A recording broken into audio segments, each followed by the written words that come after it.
السلام علیکم۔ بسم اللہ الرحمن الرحیم۔ آج ہم انوار الحدیث کو اس آڈیو میں آگے کنٹینیو کرتے ہیں۔ عدت۔ حضرت مسعور بن مخرمہ سے روایت ہے کہ سبیہ اسلمیہ کو شوہر کے انتقال کے کچھ عرصے بعد بچہ تولد ہوا تو حضور علیہ الصلوۃ والسلام کی خدمت میں حاضر ہوئیں اور نکاح کی اجازت طلب کی۔ حضور نے ان کو اجازت دے دی تو انہوں نے نکاح کر لیا۔ بخاری شریف۔ معلوم ہوا کہ بیوہ حاملہ کی عدت وضع حمل ہے، جیسا کہ شیخ عبدالحق محدث دہلوی رحمۃ اللہ علیہ اسی حدیث کے تحت فرماتے ہیں کہ عدت حامل وضع حمل است، اور بیوہ اگر حاملہ نہ ہو تو اس کی عدت 4 مہینے 10 دن ہے، جیسا کہ پارہ 2 رکوع 14 میں ہے، اور طلاق والی عورت اگر حاملہ ہو تو اس کی عدت بھی وضع حمل ہے، جیسا کہ پارہ 28 رکوع 17 میں ہے، اور طلاق والی مدخولہ عورت اگر عائسہ یعنی 55 سالہ یا نابالغہ ہو تو اس کی عدت 3 ماہ ہے، جیسا کہ پارہ 28 سورہ طلاق میں ہے، اور طلاق والی مدخولہ عورت اگر حاملہ نابالغہ یا 55 سالہ نہ ہو یعنی حیض والی ہو تو اس کی عدت 3 حیض ہے، ہوا یہ 3 حیض 3 ماہ یا 3 سال یا اس سے زیادہ میں آئیں، کاما قال اللہ تعالی۔ اور طلاق والی غیر مدخولہ عورت کے لیے کوئی عدت نہیں، جیسا کہ پارہ 22 رکوع 3 میں ہے۔ انتباہ: عوام میں جو مشہور ہے کہ طلاق والی عورت کی عدت 3 مہینے 13 دن ہے، تو یہ بالکل غلط اور بے بنیاد ہے، جس کی شریعت میں کوئی اصل نہیں۔ عورت کا اجنبی کے گھر ملازمت کرنا کیسا؟ کیا عورت اجنبی کے گھر ملازم کر سکتی ہے؟ 5 شرطوں کے ساتھ اجازت ہے، چنانچہ میرے آقا اعلی حضرت امام اہل سنت مجدد دین و ملت مولانا شاہ احمد رضا خان رحمۃ اللہ علیہ رحمۃ اللہ الرحمن فرماتے ہیں، یہاں 5 شرطیں ہیں۔ کپڑے باریک نہ ہوں جن سے سر کے بال یا کلائی وغیرہ سطر کا کوئی حصہ چمکے۔ کپڑے تنگ و چست نہ ہوں جو بدن کی حیات یعنی سینے کا ابھار یا پنڈلی وغیرہ کی گولائی وغیرہ ظاہر کریں۔ بالوں یا گلے یا پیٹ یا کلائی یا پنڈلی کا کوئی حصہ ظاہر نہ ہوتا ہو۔ کبھی نامحرم کے ساتھ خفیف یعنی معمولی سی دیر کے لیے بھی تنہائی نہ ہوتی ہو۔ اوس کے وہاں رہنے یا باہر آ جانے میں کوئی مزنہ فتنہ یعنی فتنے کا گمان نہ ہو۔ یہ 5 شرطیں اگر جمع ہیں تو حرج نہیں، اور ان میں ایک بھی کم ہے تو ملازمت وغیرہ حرام۔ لمحہ فکریہ: جہالت و بے باکی کا دور ہے، مذکورہ 5 شرائط پر عمل فی زمانہ مشکل ترین ہے۔ آج کل دفاتر وغیرہ میں مرد و عورت معاذ اللہ عز و جل اکٹھے کام کرتے ہیں، اور یوں ان دونوں کے لیے بے پردگی، بے تکلفی اور بد نگاہی سے بچنا قریب ناممکن ہے۔ لہذا عورت کو چاہیے کہ گھر اور دفتر وغیرہ میں نوکری کے بجائے کوئی گھریلو کسب اختیار کیا جائے۔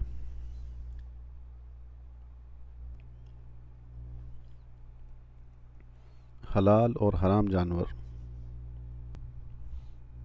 حضرت جابر رضی اللہ تعالیٰ عنہ نے کہا کہ رسول کریم علیہ الصلوۃ والتسلیم نے گھریلو گدھوں، خچروں، درندوں اور پنجے سے شکار کرنے والے پرندوں کے گوشت کو خیبر کے دن حرام قرار دیا۔ ترمذی۔ حضرت سفینہ رضی اللہ تعالیٰ عنہ نے فرمایا کہ میں نے سرکار دو عالم صلی اللہ تعالیٰ علیہ وآلہ وسلم کے ساتھ سرخاب کا گوشت کھایا ہے۔ ابو داؤد۔ حضرت ابو موسیٰ رضی اللہ تعالیٰ عنہ نے فرمایا کہ میں نے رسول کریم علیہ الصلوۃ والتسلیم کو مرغ کا گوشت تناول فرماتے ہوئے دیکھا ہے۔ بخاری مسلم۔ حضرت ابو قتادہ رضی اللہ تعالیٰ عنہ سے روایت ہے کہ انہوں نے نیل گائے دیکھا تو شکار کیا۔ حضور اقدس صلی اللہ تعالیٰ علیہ وآلہ وسلم نے فرمایا، کیا تمہارے پاس اس کے گوشت کا کچھ حصہ ہے؟ عرض کیا، ہاں، اس کی ران ہے۔ حضور نے اس کو قبول فرمایا اور کھایا۔ بخاری مسلم۔ حضرت ابن عمر رضی اللہ تعالیٰ عنہما نے کہا کہ سرکار اقدس صلی اللہ تعالیٰ علیہ وسلم نے فرمایا کہ میرے لیے 2 مردار جانور اور 2 خون حلال کیے گئے ہیں۔ مردار جانور تو مچھلی اور ٹڈی ہیں، اور 2 خون کلیجی اور تلی ہیں۔ احمد ابن ماجہ مشکوہ۔ حضرت جابر رضی اللہ تعالیٰ عنہ نے کہا کہ رسول کریم علیہ الصلوۃ والتسلیم نے فرمایا کہ دریا نے جس مچھلی کو باہر پھینک دیا اسے کھاؤ، اور جو پانی میں مر کر تیرنے لگے اسے نہ کھاؤ۔ ابو داؤد ابن ماجہ۔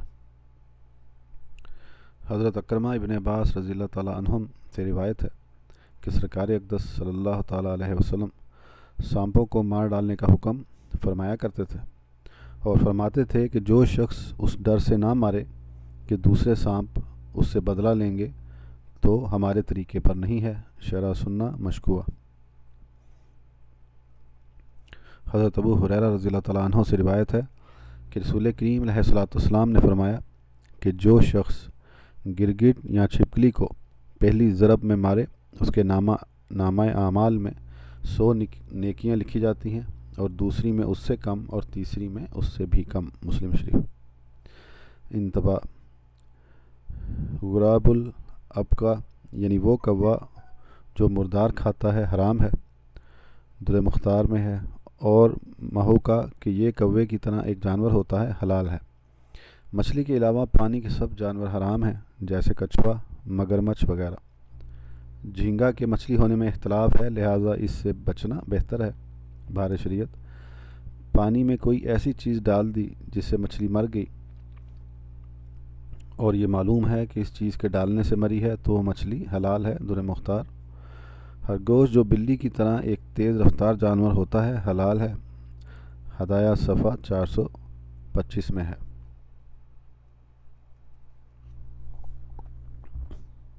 شکار اور ذبح: حضرت عدی بن حاتم رضی اللہ تعالیٰ عنہ نے کہا کہ میں نے عرض کیا، یا رسول اللہ، آپ کا کیا خیال ہے اگر ہم میں سے کسی کو شکار مل جائے اور اس کے پاس چھری نہ ہو تو کیا وہ پتھر اور لاٹھی کی کھچی سے اس کو ذبح کر سکتا ہے؟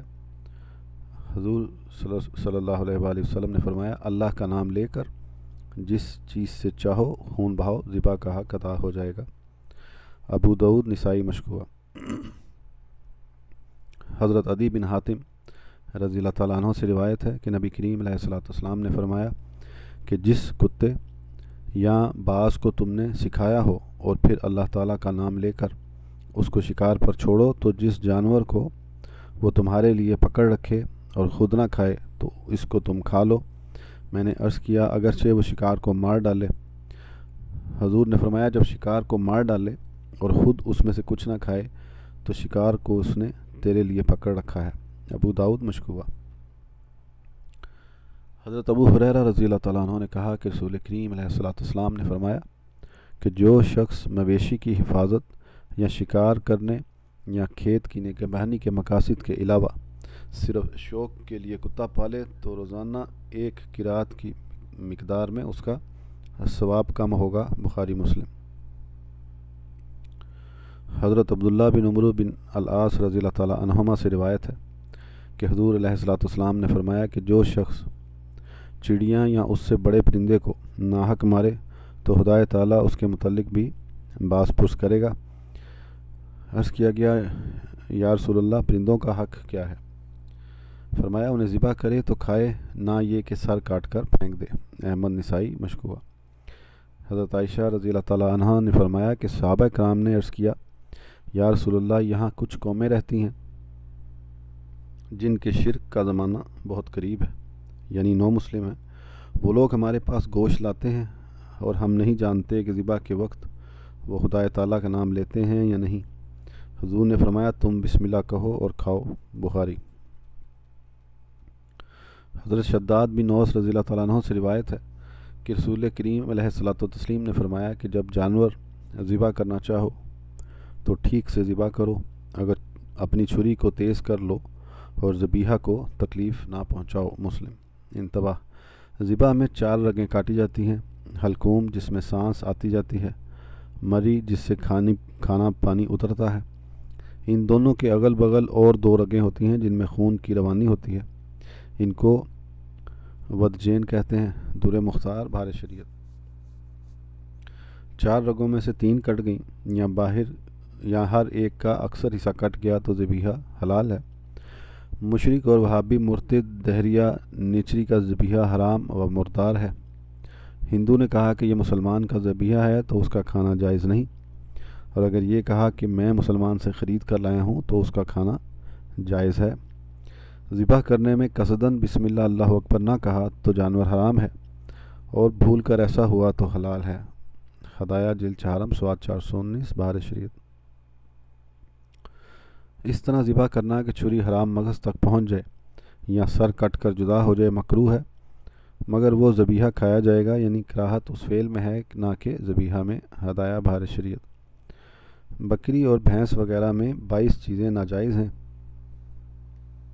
اوجھڑی، آنتیں، مثانہ، خصیے، ذکر یعنی علامت نر، فرج یعنی علامت مادہ، پخانہ کا مقام، رگوں کا خون، گوشت کا خون جو ذبح کے بعد گوشت میں نکلتا ہے، دل کا خون، جگر کا خون، طحال کا خون، پتا، پت یعنی وہ زرد پانی جو کہ پتے میں ہوتا ہے، غدود، حرام مغز، گردن کے 2 پٹھے جو شانوں تک کھنچے رہتے ہیں، ناک کی رطوبت، نطفہ خواہ نر کی منی مادہ میں پائی جائے یا خود اس جانور کی منی ہو، وہ خون جو رحم میں نطفہ سے بنتا ہے، وہ گوشت کا ٹکڑا جو رحم میں نطفہ سے بنتا ہے، چاہے اعضاء بنے ہوں یا نہ بنے ہوں، بچہ تام الخلقت یعنی جو رحم میں پورا جانور بن گیا اور مردہ نکلا یا بغیر ذبح مر گیا۔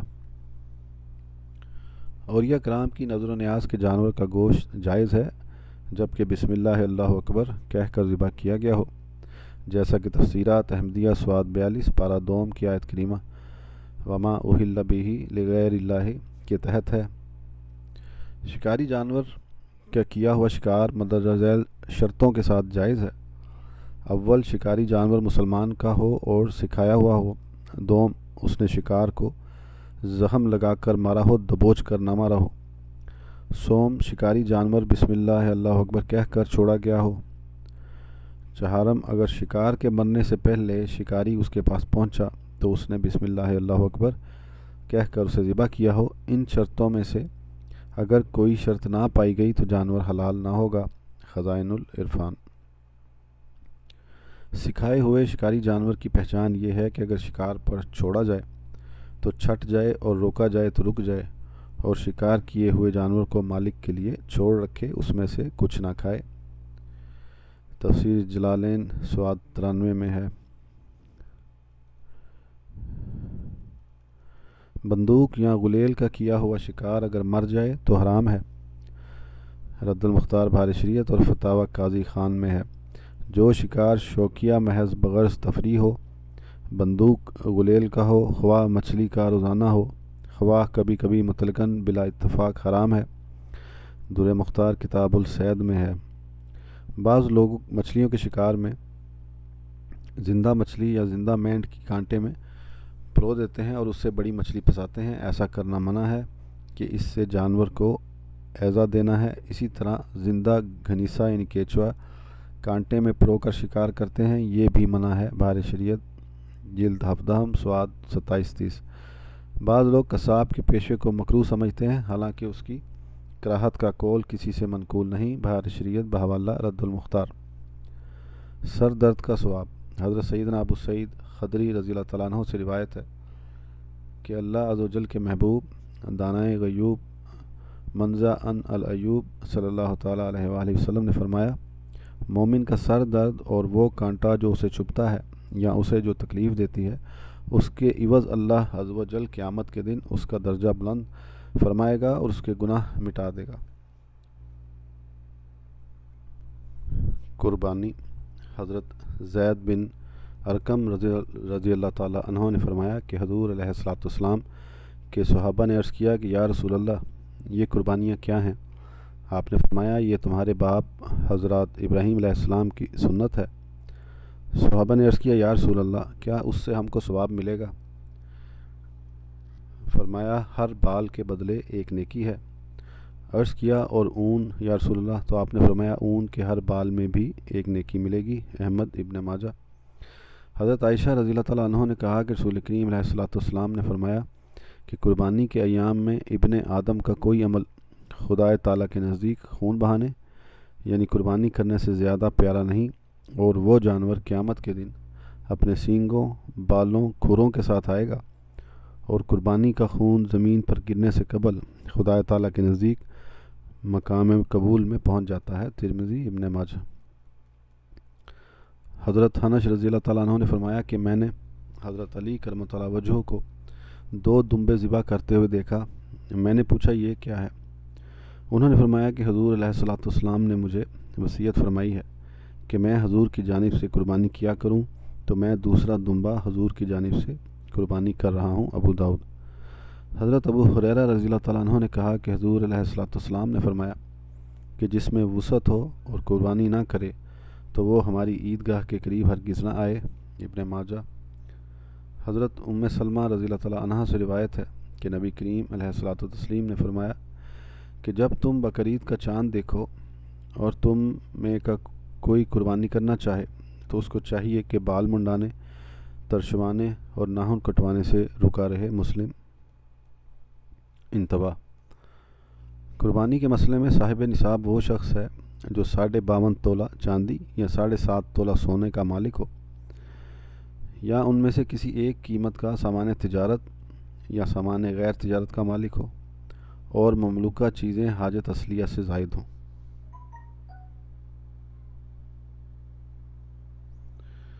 جو مالک نصاب اپنے نام سے ایک بار قربانی کر چکا ہے اور دوسرے سال بھی وہ صاحب نصاب ہے تو پھر اس پر اپنے نام سے قربانی واجب ہے، اور یہی حکم ہر سال کا ہے۔ اگر کوئی صاحب نصاب اپنی طرف سے قربانی کرنے کی بجائے دوسرے کی طرف سے کر دے اور اپنے نام سے نہ کرے تو سخت گناہگار ہوگا، لہذا اگر دوسرے کی طرف سے بھی کرنا چاہتا ہے تو اس کے لیے ایک دوسری قربانی کا انتظام کرے۔ بعض لوگوں کا جو یہ خیال ہے کہ اپنی طرف سے زندگی میں صرف ایک بار قربانی واجب ہے، شرعاً غلط اور بے بنیاد ہے، اس لیے کہ مال کے نصاب پر ہر سال اپنے نام سے قربانی واجب ہے۔ دیہات میں 10ویں ذی الحج کو طلوع صبح صادق کے بعد ہی سے قربانی کرنا جائز ہے، لیکن مستحب یہ ہے کہ وہ سورج نکلنے کے بعد کرے۔ فتاوی عالمگیری جلد 5 مصری سواد 260 میں ہے۔ شہر میں نماز عید سے پہلے قربانی کرنا جائز نہیں۔ بہر شریعت، شہری آدمی کو قربانی کا جانور دیہات میں بھیج کر نماز عید سے پہلے قربانی کرا کے گوشت کو شہر میں منگا لینا جائز ہے۔ در مختار ما رد المختار جلد 5 سواد 209 میں ہے۔ قربانی کا چمڑا یا گوشت یا اس میں کی کوئی چیز قصاب یا ذبح کرنے والے کو اجرت میں دینا جائز نہیں۔ در مختار میں ہے۔ قربانی کا گوشت کافر کو دینا جائز نہیں۔ قربانی کے جانور کو بائیں پہلو پر اس طرح لٹائیں کہ اس کا منہ قبلہ کی طرف ہو اور اپنا داہنا پاؤں اس کے پہلو پر رکھیں، اور ذبح سے پہلے یہ دعا پڑھتے ہوئے تیز چھری سے ذبح کریں۔ قربانی اپنی طرف سے ہو تو ذبح کے بعد یہ دعا پڑھیں، اور اگر دوسرے کی طرف سے ذبح کرنا ہے تو منی کی جگہ من کے بعد اس کا نام لے۔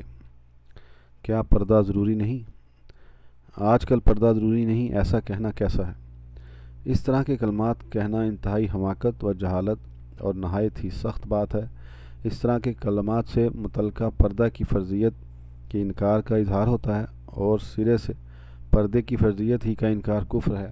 البتہ پردہ کی فرضیت کا قائل ہے مگر پردے کی کسی خاص نوعیت کا انکار کرتا ہے جس کا تعلق ضروریات دین سے نہیں، تو پھر حکم کفر نہیں، لیکن یہ کسی مسلمان سے متصور نہیں کہ وہ متعلقہ پردے کی فرضیت کا انکار کرے۔ مخلوط تعلیم یعنی کو ایجوکیشن کے بارے میں کیا حکم ہے؟ بالغان کی مخلوط تعلیم کا سلسلہ سراسر ناجائز و حرام اور جہنم میں لے جانے والا کام ہے، کیونکہ اس میں شرعی پردہ کے تقاضے پورے نہیں ہوتے۔ عقیقہ: حضرت سلمان بن عامر ضبی رضی اللہ تعالیٰ عنہ نے کہا کہ میں نے حضور علیہ الصلوۃ والسلام کو فرماتے ہوئے سنا کہ لڑکے کی پیدائش کے ساتھ عقیقہ ہے، لہذا اس کی جانب سے جانور ذبح کرو۔ بخاری شریف۔ حضرت ابن عباس رضی اللہ تعالیٰ عنہما سے روایت ہے کہ رسول کریم علیہ الصلوۃ والتسلیم نے حضرت امام حسن و امام حسین رضی اللہ تعالیٰ عنہما کا عقیقہ ایک ایک مینڈے سے کیا۔ ابو داؤد اور امام نسائی کی روایت میں دو دو مینڈے کا ذکر ہے۔